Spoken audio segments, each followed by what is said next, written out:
It's time to talk horse racing on Prime Sports Network for a Monday morning. That's right. We've upped our schedule here on Monday, and that's a good thing. Chad Summers reporting live. Where are you, Chad? We're tired, but we're back at Belmont Park. Yeah. Home. John Yeah, was telling me home. about your event, your travels. Yes, they were quite long. Some well, some not so well. It's better that you did the show this morning because this way later on, if you want, you can just go to sleep early. That would be nice. That's not gonna happen, but that would be nice. Yeah. All right. So there were a lot of interesting things that took place on Saturday. There were some good, there was some bad. Uh, let's start off with the bad. So, what happened to John's horse? So that track over there is there's a different surface than we run over here, and basically it's a Tapeta poly track kind of formation, which is not it's, all weather as they call it, kind of overseas, and she just didn't really take to it. She trained over it well for a couple of days, but in the race itself, she came out of the gate and kind of lunged inward, was hung out wide into the first turn, and then just never really cared for it. By the 5/8 pole, she was out of horse, and when we scoped her, she bled pretty significantly. So it's one of those things where you shoot your shot and just didn't work out for us. So you kind of regroup and go back to the drawing board. But look, she's a young, lightly raced filly, and the one thing that we know for sure is Jonathan will never be back at Turfway Park. I don't blame him, and I don't think she's gonna want to be back at that park No, either.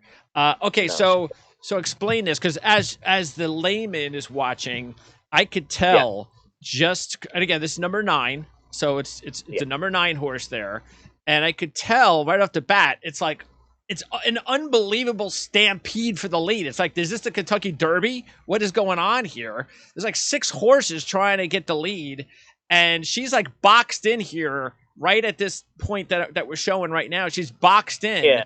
and then all of a sudden you start seeing her being pulled back by the rider, and you can see it right here. This is where the rider starts pulling her back. So when did he notice something was wrong? It was. I mean, the first half of the race, he actually thought she was okay. I mean, at that point, when you see kind of the stampede, the way the racetrack is set up there, it's a lot smaller than we'll see like at Churchill Downs, for example, or some of the other tracks. It's just a 1 mile track, and so when you're in a race that's a mile and a 16th, you're starting a little bit before the wire, and you don't have very much time. It's not a long run to that first turn. So when you're hung out wide, whether you're post 8, 9, 10, 11, 12, whatever, you're at a severe disadvantage unless you're able to just kind of outfoot and outbreak everybody else. And I think everybody had the same kind of game plan. And so what ended up happening was, like you saw, kind of like a mad scrum for the lead, and it just kind of hung a bunch of us out wide. The favorite, Sandstone, the 8 horse, was right next to us, and she ended up nowhere as well. It was a very, very difficult spot for those horses to try and establish position early, and the horse that ends up winning at 50-1 had a much better trip, was drawn much lower on the inside, and I think that played to her advantage. Okay, so the health of the horse. She's okay. She's okay. We drove back last night, so we're pretty tired. She got in about 11:30 last night, but seems no worse for wear, and look forward to bringing her back to conventional dirt or turf once Belmont starts in May.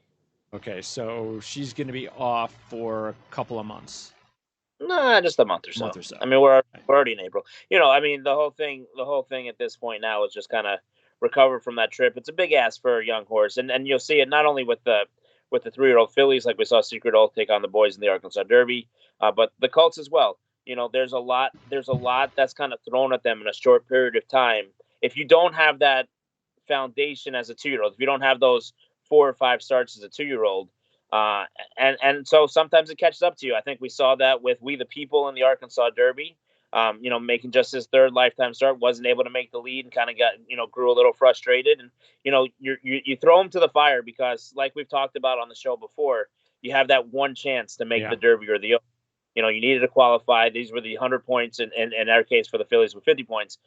You needed to qualify, and so you take shots that routinely, if this was not, quote unquote, that you'll hear that term derby fever, these are probably not races that you would have taken a shot at and just kind of let them mature kind of holistically.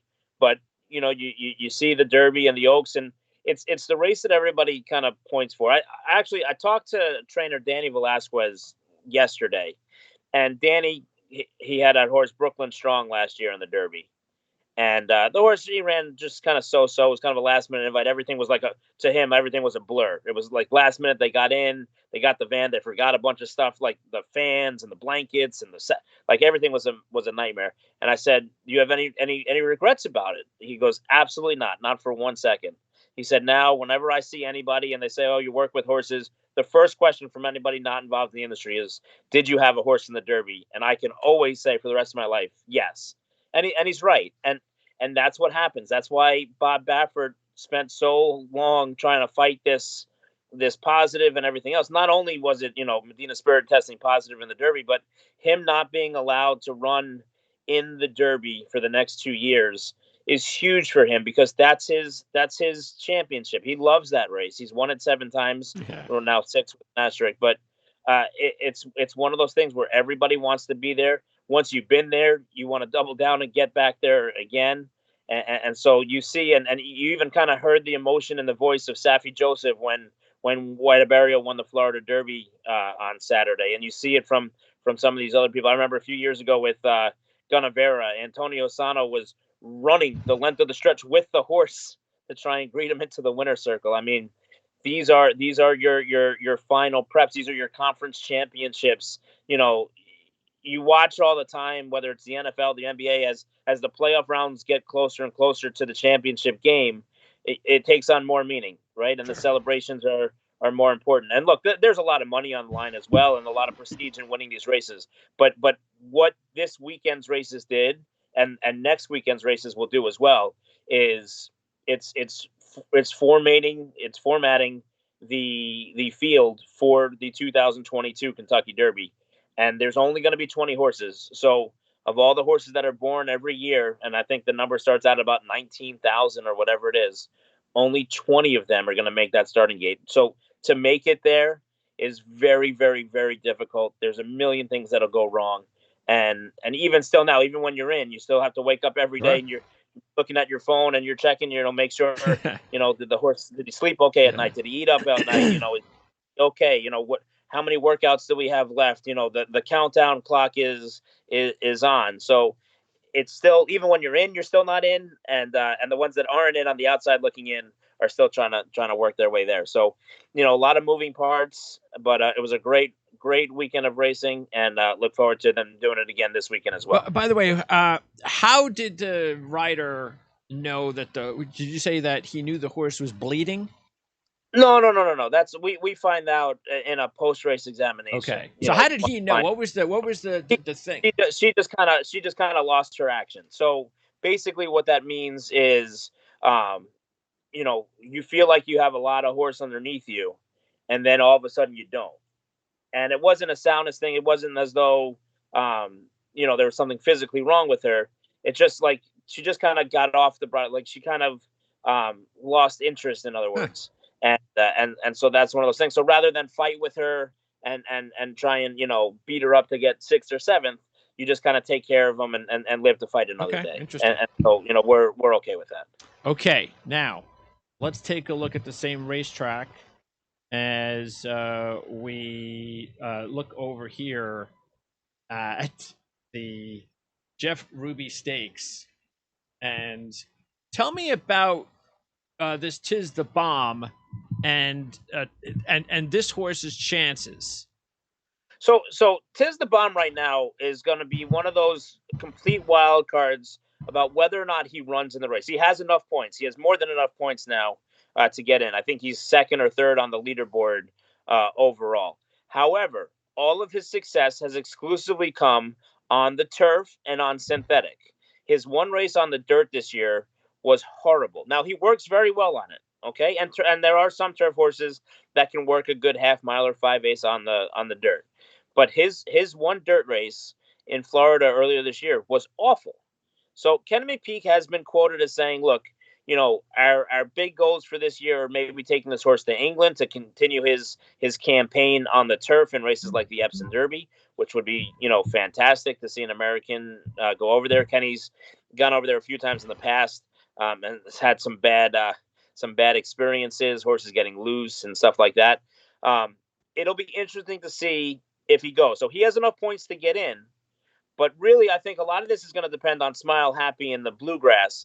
If Smile Happy were to win or run second in the Bluegrass and Kenny would be represented in the Derby, I think we could see this horse pass and wait for England. If Smile Happy were to stumble and not qualify for the Derby, look, Kenny McPeak, just like Steve Asmussen and so many of these other people, are chasing the Derby dream. He was very close with Tejano Run in his very first Kentucky Derby. I think it was 1993 or something like that. And he's been chasing it ever since. He's never won a Derby. So I don't think that Kenny McPeak will sit a Derby out if he has a horse that has enough points to get in. But all of that, I think, will depend on Smile Happy on Saturday. All right. And Smile Happy's racing in which one? He'll run in the Bluegrass, which we'll talk about in a little bit. But, and then you kind of move on to Tawny Port, the second place finisher for Brad Cox, who now is going to have enough points to get in as well because that race is now a 100-point race. So he has 40 points, which will get him in. Now, last Friday, 9 days or whatever, 11 days ago, Brad Cox had 0 horses with any points to go into the Kentucky Derby. And now he has 3. So, shows the patience and the understanding that, if you have a nice horse, you can still qualify in these last prep races. And you shouldn't be worried about what we're doing the rest of the year because the structure's set up to where if you're 1-2 in your final prep race, you'll make the Derby. This horse, Tawny Port, is going to be a long shot. He ran an okay second, I think. I mean, he was always second best in this race. He ran okay at Fairgrounds previously, so it's not that he doesn't handle the dirt. However, he's not kind of in that same realm as some of these kind of better dirt horses. But with the ownership involved, it's a syndicate, Peachtree Stable, John Fort. They've had some nice horses before. I would imagine that they will probably go to the Derby. I mean, they'll probably be 30-1 morning line. And I think they'll only go up from there. And of Brad's 3 Derby contenders, I would say that this one would squarely be number 3, but he has qualified and he does handle the dirt fine. It's just some of these other horses appear to be a bit better than him at this stage of their life on the dirt. Tawny Port ran a 12 in that Risen Star at Fairgrounds, and that was a 5th place finish to Epicenter. The only time that Tawny Port has been anywhere outside of Turfway. So, okay. Now, let's take a look at the stress drive from your baby. And it's too bad that you actually, I mean, this is, it's not that you're training this horse or you own this horse, but you might as well on this channel. And that is, of course, Cyberknife. So here's Cyberknife in the Arkansas Derby. And that couldn't have been a better race. I mean, wasn't I think taking a look at now, John says that he believes that he says he hasn't a sheet yet for the Cyberknife, but he says it would be a slower race, which is fine. Let's say I wanted to, so he thinks it'll be a slower race. So I guess that means it's not going to, the sheets aren't going to be that great because it was a slower race. Is that how it goes? I mean, look, at the end of the day, where you're at here, he's already established that he's one of the fastest 3-year-olds of his generation on the sheets with the 8 that he ran in the allowance race last time. It's the natural progression. He ran so fast last time at Fairgrounds, being just 2/5 off the track record, that he was always going to regress off that big number. Yes. And so, look, Brad Cox is a multiple Eclipse Award-winning trainer for a reason. He wanted to give him a little bit extra time. That's why he didn't go in the Louisiana Derby, instead waited the extra week and went to Arkansas. So the regression doesn't surprise us. And then you sit there and you go, okay, now you have 5 weeks to move forward and post a career high, which I think is certainly within his realm. If you watch the race, the one thing is I wish I would have listened to it on mute because Vic Stauffer calling the race sounded like he was openly rooting for Secret Oath, the filly. Yeah. He called her 17 times, and I mean, if you watch the race, at no point did Cyberknife not look like a winner, basically at any point in the race. But he was trying to will Secret Oath into the winner's circle Yeah. uh, at basically every call of the race until the end.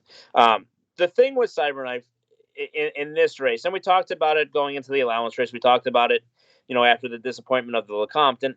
The thing with him is it all comes so easy for him that this still has not been his best effort. Now, by the way, while the sheet number will be a little bit slower, he got a new career high buyer of a 92. So everything is relative to its own terminology. Okay. I think from a visual standpoint, and kind of knowing the horse how I know the horse, he continues to get better. He continues to get a little bit more mature, but it's still not all there yet. And so there's so much room. Like, we haven't seen his ceiling yet. Where with Epicenter, his Louisiana Derby was as good a race as you can possibly have, I thought. It's going to be tough for Epicenter to continue to take a step forward. He might not have to. I mean, that race was dynamic in Louisiana, but the ceiling for Cyberknife is nowhere close to being found. I mean, I don't think we're even at 75%, and he's winning a Grade 1 despite that. Yes. So, look, Gunrunner was third in the Kentucky Derby, continued to get better as he got older. This horse is just going to continue to get better. And the thing is, you have 5 weeks now to get better. He'll get to Churchill Downs on Tuesday and do his preparations there. He's one of the few horses who's trained there, who's run there, who's won there, albeit it was a disqualification, but he did win there. And so you have a lot of things in your cap. He knows the paddock as far as the schooling and everything is concerned. There's a lot of benefits out there for him, and people are going to sit there and they're going to say at the end of the day, it was a slow final 3/8 in the Arkansas Derby. Now when last week the Arkansas Derby was the race of the year, But that's okay. Now it's who'd he beat? He beat Philly and everything else. I don't want everybody. I don't want everybody on top of this horse. Let them. Let them diss the horse. That's what they did to Mandaloon last year. Yeah, it's one of those things to where, Cyberknife's biggest competition is Cyberknife. It's always been Cyberknife, and he's getting better and better. And the entire team over there. Look, you have, Brad Cox kind of manning the ship over there and overseeing everything. But the staff he has, between his kids, helping out as his assistants, and then at Oaklawn. Ricky's over there, and then you go over at Fairgrounds. Ricky's there. At Oaklawn, you have Georgie there, who's been with Brad every step of the way, and then you have Katie Tolbert, who basically has been getting on him every day since September, and goes everywhere with him. She went to Oaklawn with him. She'll be aboard for all the works and everything, all the morning preparations and everything, and he really has responded well and has an unbelievable bond with her. So. It's one of those things where it's an entire village. It's not, a one-person show or anything like that. And it was good for the team to see Cyberknife continue to mark things off the checklist as he marches to Kentucky. But, look, he's going to have to continue to improve. He's not going to win the Derby off that last race. He's going to have to continue to run another big race. Sure. And I think it's certainly within his realm. But look, I mean, this is the Kentucky Derby, and it's going to be the best 3-year-olds in the country that qualify. And he's fortunate and blessed enough to be one of them, and couldn't be more excited for the owner, Al Gold of Gold Square. So it's going to be a very, very fun next 5 weeks going into the Derby. Okay, and then we close off here with the stretch drive of the Florida Derby, and of course this is White Abarrio, who ran an 8 in the Holy Bull, and John says he ran an 8-2, so basically another 8. So he ran basically back-to-back 8s. And this was just a very impressive win by White Abarrio, because there were 5 contenders, and this was a very competitive race. And to see White Abarrio come back and run another 8 after winning the Holy Bull and then winning this race, I mean, that's impressive. So Whataburger did the smart thing in skipping the Fountain of Youth. So he came in, I think, is off basically an 8-week layoff, and I think that really played to his advantage. And he was sick a couple weeks ago, and was able to kind of overcome that because he was so fresh going into this race. Uh, the thing with Whataburger is a lovely horse. He's a very, very cool horse, but he's not the biggest and he's not the strongest. And so while he's still going to have 5 weeks, 5 weeks for him is going to be much, much tighter than a 5 weeks for a Cyberknife who's run kind of more consistently of late than he has. So with him, it's really just going to be about managing from a physical standpoint. He's never left Florida before, so now he's going to have to get to Churchill when Saffie Joseph. He actually went to Churchill once. Oh, he did. He shipped, and that was actually the one bad race. Yeah, that was the one bad race. Yeah. So, he's going to have to go back there when he ships back up there, and everything else is going to be interesting to see if he's going to have a work or two over there at the track, or he's going to do most of his work home at Gulfstream, and he only has that 5-week window. So it's going to be interesting to see how they manage White Abarrio. And he's one of those ones that will know a lot on the week leading into the race, or the 2 weeks leading into the race, how he looks from a physical standpoint going into the race, whether or not he can replicate the performances we've seen from him in Kentucky. But look, he was a relatively inexpensive 2-year-old in training purchase in Ocala. And, look, all the credit to the team involved there to manage him and get him to where he's been. And so, it's certainly exciting to see him on the trail. He's a horse that we've obviously been a big fan of for a long time, and he kind of justified that race in the Holy Bull with another big effort. But look, I mean, people are going to talk about this race for a few reasons. Charge It, obviously, going to qualify now for Todd Pletcher. The first Todd Pletcher horse to kind of stamp his name into the Derby. Yeah, I wanted to ask you about Charge It, because when I was looking at Charge It here, and we're taking a look at White Abarrio first. Well, looking at Charge It here, you see he's really, and now is this the horse and or the rider? Because right now it looked like he's straight down the middle of the track. Then all of a sudden he brings the horse in. Now he looks like he wants to go on the inside of the 7, and then he moves him back to the outside. It's like, where is this horse going? What is going on here? And that isn't that maybe a good thing, because he's such a young horse that maybe by the time he gets to Churchill, he can be more of a complete horse. So he's going to be the wise guy pick of everybody going to the Derby.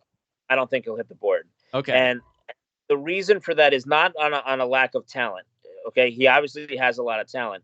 It's a lack of experience. So this was his third career start. First time kind of going around 2 turns, first time in a stake race, et cetera, et cetera. And the reason he's like that is he's very green. So while Cyberknife does it, he does it more in a playing around kind of way than a green. Everyone keeps calling Cyberknife green. He's not green. Okay, he does it because he's just fooling around. Doing now, what? Because he's fooling around. What is he doing? Just kind of drifting in and out of lane, stuff like that. It's not because he's getting tired. He's fooling around. With Charge It, he's trying hard, but when the rider Luis Saez goes to just kind of flag him with the right hand, that's when he's ducking in. When he then tries to correct him and flag him with the left hand, that's when he's ducking out. That's a greenness thing. You're not going to have a lot of time to correct that here in the 5 weeks. You can breeze him in company, and Todd is really, really good about breezing horses in company. So all of his works will be in company for the next, I would imagine he'll have 3 works going into the Derby. However, Todd works him with another horse. He's not going to work him with 3 or 4 horses or something like that. So now you have a lightly raced horse who has immense talent, but you have a lightly raced horse who's now going to go into a starting gate with 20 horses, where the perfect trip is almost unattainable.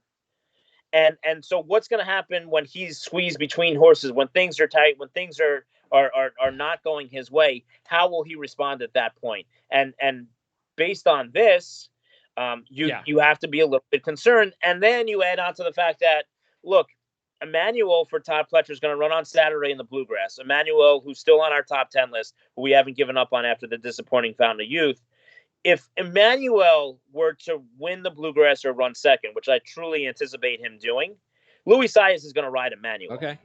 Which means not only is Charge It now lightly raced, now he's got to go to but Charge is going to need a new job. Yeah.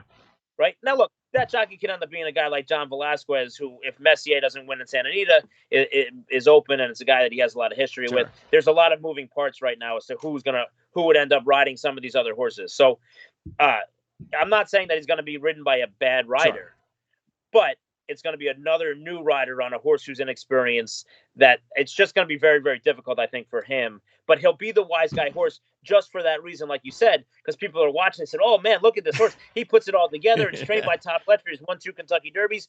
Go to the window. I'm going to take the stand against. Now, look, things can change, and we'll see how they. I mean, obviously, if somehow he gets a good post position and he can get the lead, that's different, isn't it? He's not getting a lead.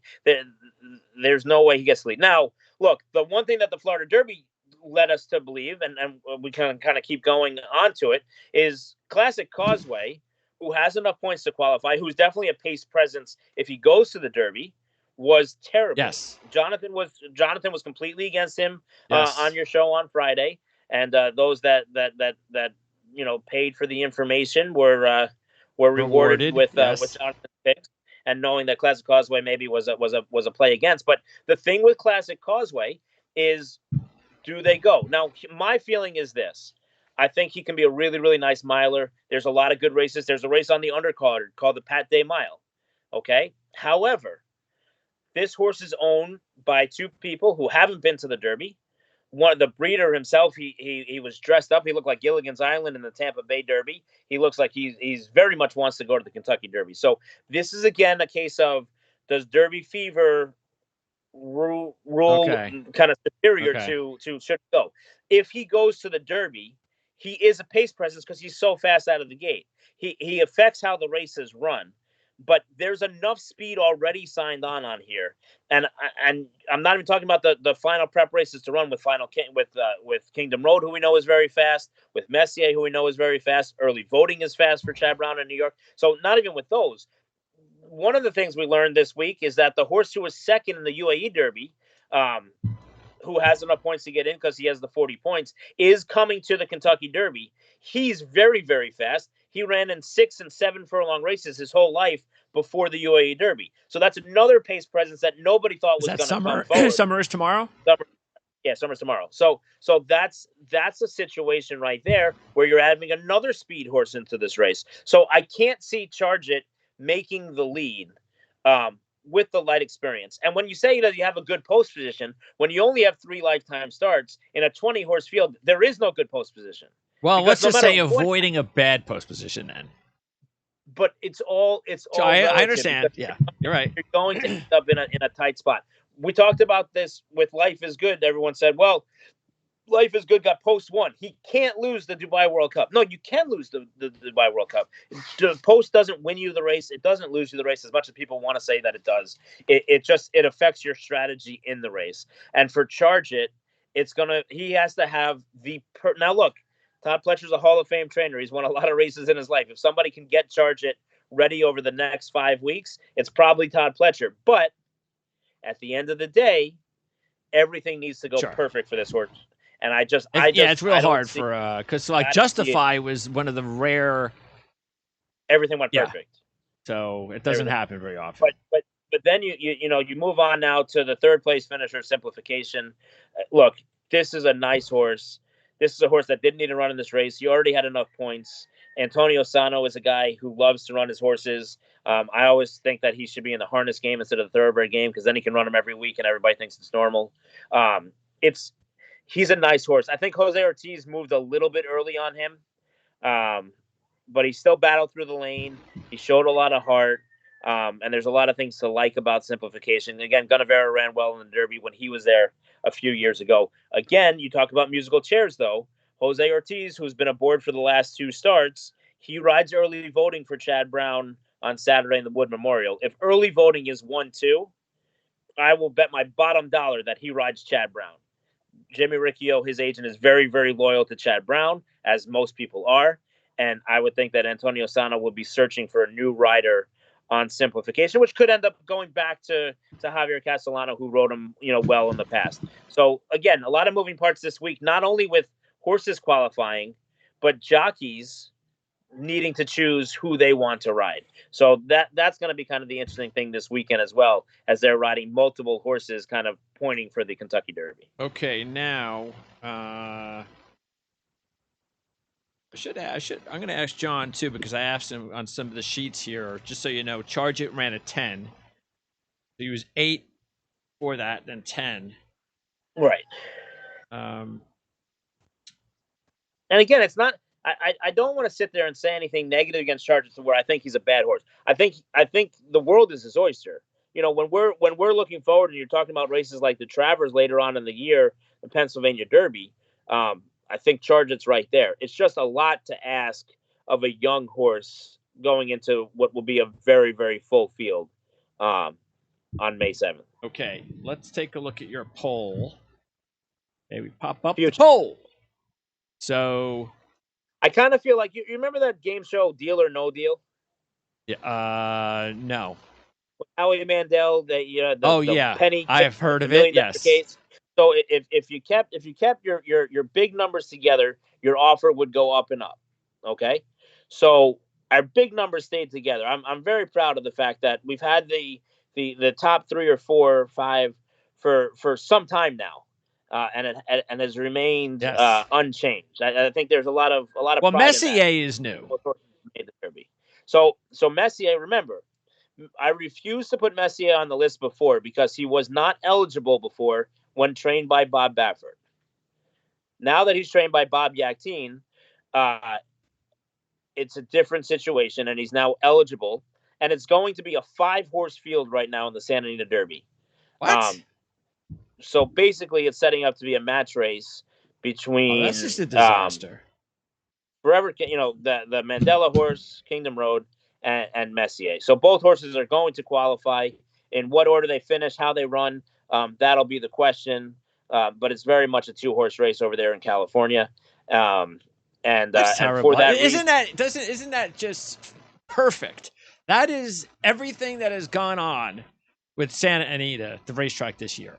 That is just so fitting that the biggest race of the year, they got 5 horses. Well, I mean, nobody wants to run against those 2 horses. There's a lot of respect for them, and nobody's running in any of their stakes races this year. They got 5 or 6 horses in every big race. It's very difficult to get out there. Yeah. Okay, especially if you don't have the Tech Sudden Plains right now, and it's tough to go out and then come back. Like if you're trying to make the Kentucky Derby, why are you going to go from the East Coast to the West Coast back to the East? It doesn't make a lot of sense. Now, if you want to qualify, take a shot. Yeah. I was actually told of a race last Thursday that took place in England on the all-weather surface that if the horse won, they qualified. Then now the horse isn't coming. But this is something that might be interesting down the road. If you don't want to go to the Jeff Ruby, you ship the horse to England and take a shot in running against these fish and chip how many horses points is that you're running against over there. It's there's a road to the Derby European version or whatever, and so you would qualify because you'd have the most points in the series. No American has ever been crazy enough to do this. Oh, that's like races like the Longchamp and the Doncaster. Yeah. Okay. So Dundalak. I think we're gonna have to take that route next year. We're Chelmsford see if we get a City. Yeah, we'll see if we get a horse to take that path over there. And we'll go from there. Yeah. But no, I mean, look, at the end of the day, yes, it's disappointing if the race comes out with a small field. But Messier is a horse who was so good last time. I mean, won by 15 lengths impressively. Now, I saw a video of him leaving the test barn afterwards where he didn't look like the horse that won by 15. He looked like he was a little sore. So it'll be interesting to see how he has progressed. He's given, again, like what Abarrio was given plenty of time to recover off that last effort. And you move forward from there. But, I mean, the form itself isn't really great. Cabo Spirit was second behind Messier and then came back and ran a bad 5th and then came back and ran in the Jeff Ruby and was 6th. So the form from that race has not exactly been awe-inspiring. And again, while most of the staff remains in place, Bob Baffert's not there to oversee, the kind of final steps here. And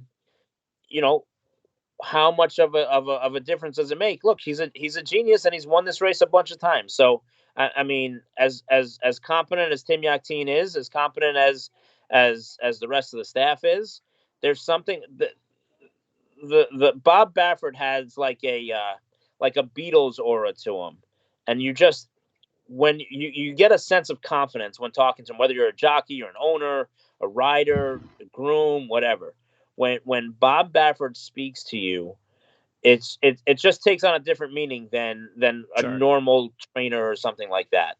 And so you just have that little bit extra confidence. Now, look, John Velasquez is a consummate Hall of Famer. Okay, he went to California to ride first call for all these Bob Baffert horses this winter. It's worked out very well for him. He's going to have all the confidence in the world in Messier, but at the end of the day, he's going to get instructions from Tim Yakteen, who's never saddled the horse before. So we'll see how that all shakes loose and plays out. But for that reason, Messier does have to make the top 10. How good he is, where he ends up. We'll learn a lot more about him on Saturday. But definitely So needs even to with a need, 5-horse field, do you think we can still learn something from him? yes, because again, it. I'm very much from a visual standpoint. You can use the sheets and the numbers to as a tool. You use them to help you, and obviously, as you've done the show with Jonathan many times over many years, you see how effective it is and how smart Jonathan is able to use them to his advantage as a Sure. tool. However, it's not just the Of sheets. course. You need to see the race and see the horse, and there's certain things you want to notate and see where it is. So yeah, we're gonna learn a lot on Saturday, whether good or bad. We Wouldn't will the learn strategy a lot. be more than likely we're gonna end up in the Derby? I'm not gonna I'm not gonna exert all this energy in this race. Let's save it for the Derby. And if the horse does that, you'll be able to notice that, and then you can take that into account. Or is it like, well, now it's harder for me to know exactly how good this horse could be? Well, I mean, I think you're right. I think you're right to where you just have to see what Yeah, we'll what see what develops happens. and how Sure. it plays out. And how they break. And look, Mandela's horse has had some setbacks since the San Felipe, and not everything has gone perfect for him. He had a fever. He missed the work. Again, he runs in that run out bit, which he's very difficult to control. Juan Hernandez is going to be his first, kind of big race in Santa Anita, running in the Santa Anita Derby. So there's a lot of moving parts, and I do agree with you that they can sit there, and it's almost like when the Raiders were playing, who was that the last week of the season? And if Chargers. they tied, they both make the Chargers, and they tied, they both make it to the thing. So they almost tied. But at the end of the day, one team won. So can both teams play for a tie? Both teams know. Look, if we tie, if we dead heat, we're both going to the Derby. Yeah. Absolutely. But there's still that competitive spirit that Sure. takes over. It's a very big race from a Yeah. stallion standpoint, and things of that nature. So I don't think necessarily it's going to be a cruise control race, but it is certainly interesting to note that yeah, they're both of them aren't going to have to do much to qualify. That's for But sure. it's not the Santa Anita handicap. See, Red No, Pollard knows how important the Santa Anita handicap is. that is So, correct. I got another trainer that probably wants nothing to do with Turfway Park. What on earth is going on with Steve Asmussen at Turfway Park? I So mean, when you're I mean, 0 for 39 heading into the Thursday, or I don't know when these totals added up, I mean, shouldn't you be like, I'm getting out of here? so look, I had a chance to speak to his assistant actually over there earlier this week, and the thing was they used that track as kind of a training center. So had a lot of horses that were kind of behind some of the. Look, Steve has so many horses and so many precocious early 2-year-olds, stuff like that. These were some of the horses that were maybe not as ready. They were not as prepared. So what he did a lot was he'd give them a race over there at Turfway. and then he'd ship them to one of his 38 other tracks where he wins at 30%. So I wouldn't read too much into it. It wasn't yeah. Is it a shocking number for a guy like Steve Asmussen, and Dale Romans? I think was 2 for 40 there as well. Yeah, it's interesting. It's like I said, it's a very very weird surface. It's a quirky surface. Some horses seem to get over it better than others, but at the end of the day, Steve used it more as a training grounds than I think it was. Okay, we're trying to win, this race, this race, this race, this race. It was, let's give them a race, and then if they don't like the Tapeta, they don't like the Polytrack, let's ship them somewhere else. And he has so many strengths so many other places that he was able to do that. And so that's where things are Okay. things are at. But look, it's not easy to win, no matter who Sure, you I are, no get matter that. where Yeah. you are. It's not easy to win races, and you certainly can't take any of that for We all know granted. how good he is. So I was asking John to give me the sheets on simplification, and he says, I don't know. Who cares? I guess between an 8 and 10 makes no difference. So I came back to him. I said, who's hosting this show? I'm looking for a sheet number, and he's giving me reasons why I should not care about what the sheet number is. And Look, I totally forgot he was fourth on your list, of course, and not that so I went back to him like a couple minutes later, and I went, you do realize simplification is fourth on Chad's list. All I got was okay. So he doesn't want to get me the sheets for simplification. He doesn't think it matters. Well, I think at the end of the day, he's a little cranky. We had I can get it. Yes. We had a long weekend, an emotional weekend. Yeah. He'll be geared up for Friday's show, and look, when we do the Derby preview shows, kind of the week of. Yes, I just told him that because he was like, he just asked me, should we get you on this week's show? And I said, you know what? Let's hold him for the Derby preview because we're going to have a really good show that week.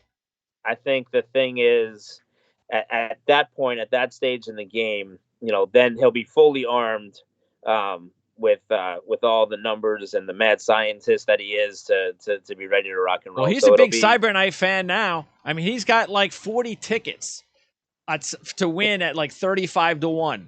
And Cyberknife, what do you think he's going to go off at now? 10-1?